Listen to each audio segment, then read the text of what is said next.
Israel has killed another journalist in Gaza as it continues to intensify its genocidal war on the enclave, after shattering the ceasefire agreement on the 18th of March. Ahmed Mansour, a correspondent for Palestine Today, was burned alive in an Israeli attack on a media tent in Khan Yunis. We can see his colleagues desperately trying to save him in this harrowing footage. The Israeli airstrike hit the media tent without warning at 3 a.m, according to eyewitness accounts. The media tent targeted in yesterday's attack was outside Nasser Hospital, but Mansour succumbed to his severe burns and died. Another Palestine Today journalist, Hilmi al-Fakawi, and citizen Youssef al-Kazenda were also killed, and at least 8 other journalists were injured, some critically. Ahmed Aziz, a Middle East Eye correspondent who witnessed the strike, said those in the media tent, quote, tried desperately to rescue Ahmed Mansour from the flames, but there were no resources available as the sponge, wood, and nylon in the tent quickly caught fire. Israel has killed at least 230 journalists and media workers since October 2023. That's according to Palestinian Journalists Syndicate. That's more than the combined total of journalists killed in World War I, World War II, the Korean War, the Vietnam War, the Yugoslavian Civil War, and the war in Afghanistan. In other words, Israel's genocidal war on Gaza is the deadliest ever conflict for journalists. Gaza is also the deadliest place for aid workers and the most dangerous place to be a child. Israel has killed or injured at least 100 children every single day since resuming its carpet bombing of Gaza, according to UNICEF. UNRWA Commissioner General Philippe Lazzarini posted this on X. Harrowing. At least 100 children reported killed or injured every day in Gaza since the strikes resumed, according to UNICEF. Young lives cut short in a war not of children's making. Since the war began 1.5 years ago, 15,000 children were reportedly killed. The ceasefire at the beginning of the year gave Gaza's children a chance to survive and be children. The resumption of the war is again robbing them of their childhood. The war has turned Gaza into a no land for children. This is a stain on our common humanity. Nothing justifies the killing of children wherever they are. Resume the ceasefire now. And let's be clear.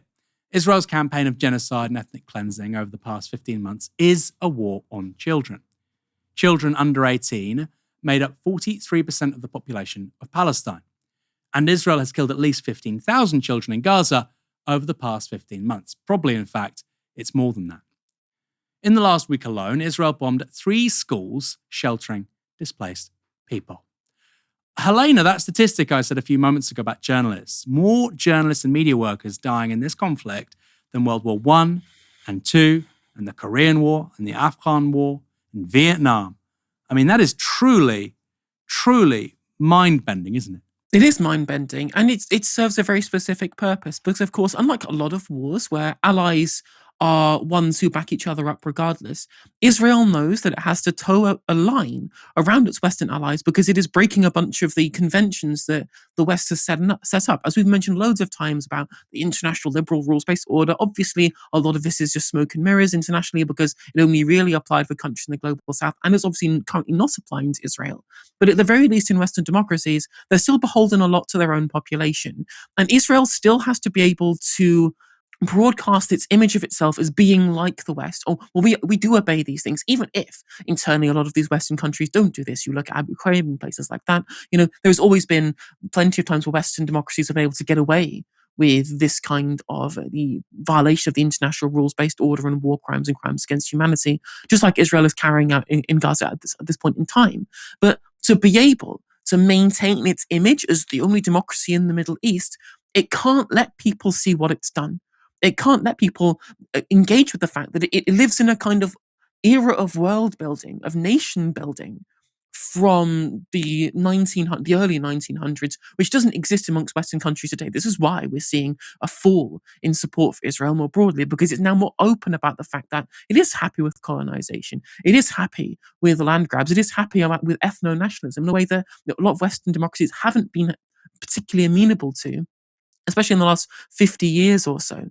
So it has to be able to protect its own image as being like the West, which it can't do if journalists on the ground are reporting the war crimes that they do, completely unfiltered.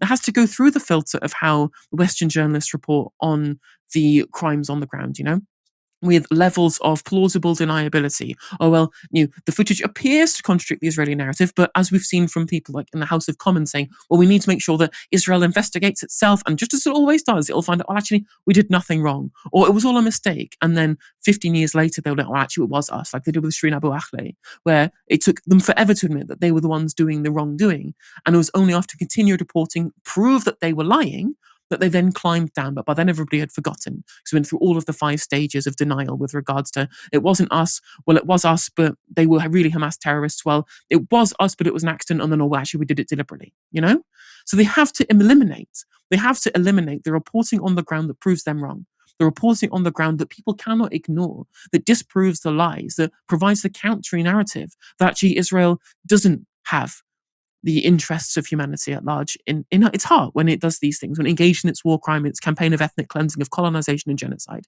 It is not in the only democracy in the Middle East because it's an apartheid state where the people who are colonizers do not get access to the same level of democratic and internal of human rights that the ethno-nationalist population do in the area. So it cannot maintain this veil of humanity that has been provided to it for so long, when reporters on the ground just show you the footage of what they do when they get access to Gaza and what they have done.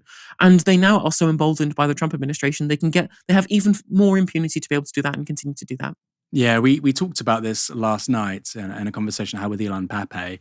He made a really powerful point, which is the reason why you have a manipulation, really, of the historical memory of the Holocaust and the permanent accusations of anti-Semitism to basically anybody that criticizes Israel is precisely because what is happening is so contrary to human instincts. It is so contrary to human instincts. I asked him, how is it possible that Israelis are moving further to the right, more supportive of this project of settler colonial expansionism, as they're seeing on their phones thousands of people being killed, including at least 15,000 children? How is it possible that the more exposed they get to this, the more radical they become in terms of this annihilationist instinct? And he talks, well, if the indoctrination you've been subject to since childhood is that if you don't do this, there'll be a second Holocaust, then it makes perfect sense.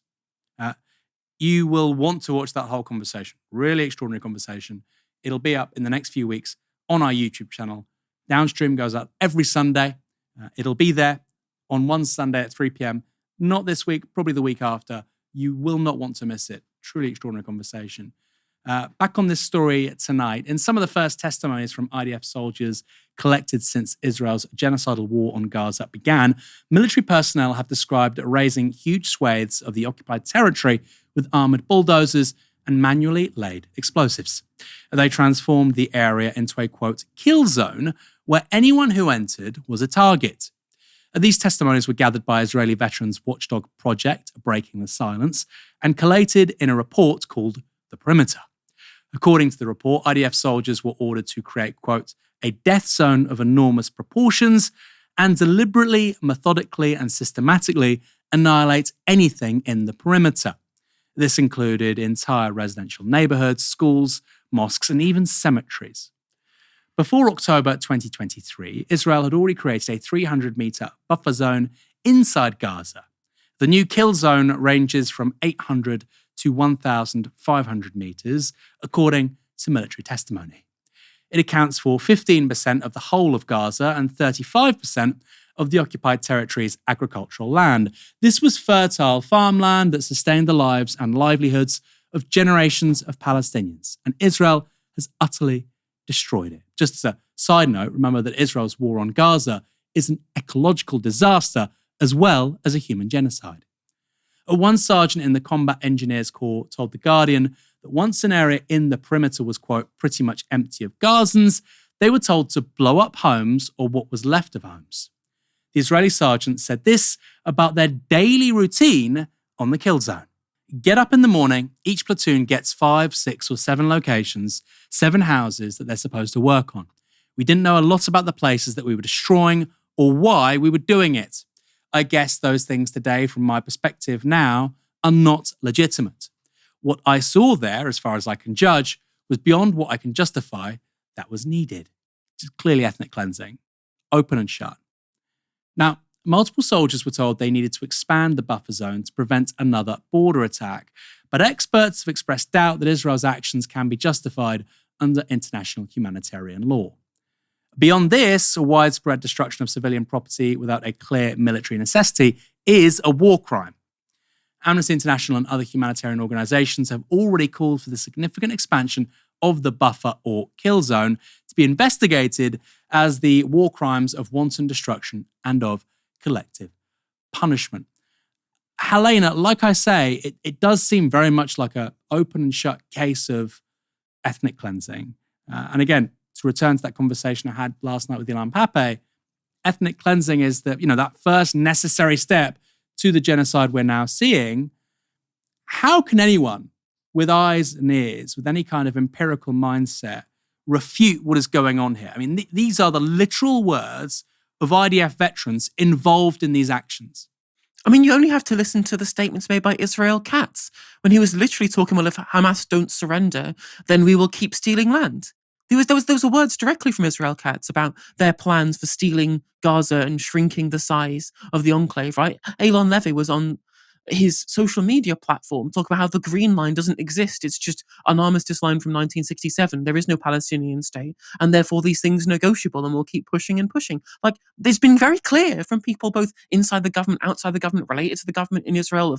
You have links to the Likud party or some of the even more radical elements of the governmental coalition, that their whole plan is colonization. And this is textbook colonization. Not only do you have to get rid of the people, you have to wipe out the memory that they were ever there in the first place. Every single part of their history and culture, everything that they've ever built and created and curated in the area, burnt to cinders, destroyed completely and razed to the ground so that they can, again, formulate the Trump plan. Netanyahu was incredibly clear. He said, we are engaging in the Trump plan. We are cleaning out Gaza. We're going to create the Riviera of the Middle East. They've been how many times do Israeli officials have to say the quiet part out loud, right? Back in 2023, Avi Dichter said, we are rolling out the Gaza Nakba, i.e. the coming back to finish off what they started in 1948 with the ethnic cleansing of Palestine by expanding into Judea and Samaria, which is part of the Likud party charter, the governing party in Israel. They currently have as part of their founding charter that they have a divine right to all of this area and that should be part of the ethno-state of Israel. It's very clear in terms of everything they believe, every part of their ideology, and the statements of these people ever since the start of the conflict, and of course, even before, throughout the continual Israel-Palestine conflict, that this is their end goal, and they now have a chance to be able to complete it because no one holds them accountable for it. It's an open and shut case. It's an open and shut case. We have all of the things. We have motive, we have opportunity, we have opportunity, and we have people confessing to the crime. It's open and shut. Yeah. I mean, I still find it crazy. I'll see somebody on social media, I saw Ben Goldsmith, the brother of Zach Goldsmith, talk about how unhinged supporters of Gaza, but you don't have to support Gaza or Palestine to think it's bad to kill 15,000 children. You don't have to support anything. You say, this is bad, it should stop happening. That's a very common sense position. And I'm thinking, you've got kids. Not that that matters, of course, but you've got kids. How on earth do you excuse 15,000 children being killed? How? I can understand to some extent with Israeli civil society because of the national brainwashing and state-sanctioned forgetting with things like 1948 and the Nakba. I get it with them. Explain it for a British guy, a pro-Israeli, pro-Zionist British guy who has children, who's effectively saying, oh, no big deal, 15,000 kids being killed. How does that happen? How does that happen? I find that in many ways more troubling than what's going on with Israeli civil society. That's at least explicable, right? Mass indoctrination, mass brainwashing. I guess with somebody like Ben Goldsmith, you're thinking, well, there's the Israel lobby, they shape the debate in this country, et cetera, et cetera. You can't compare the two though, can you? Really? I don't think you can anyway.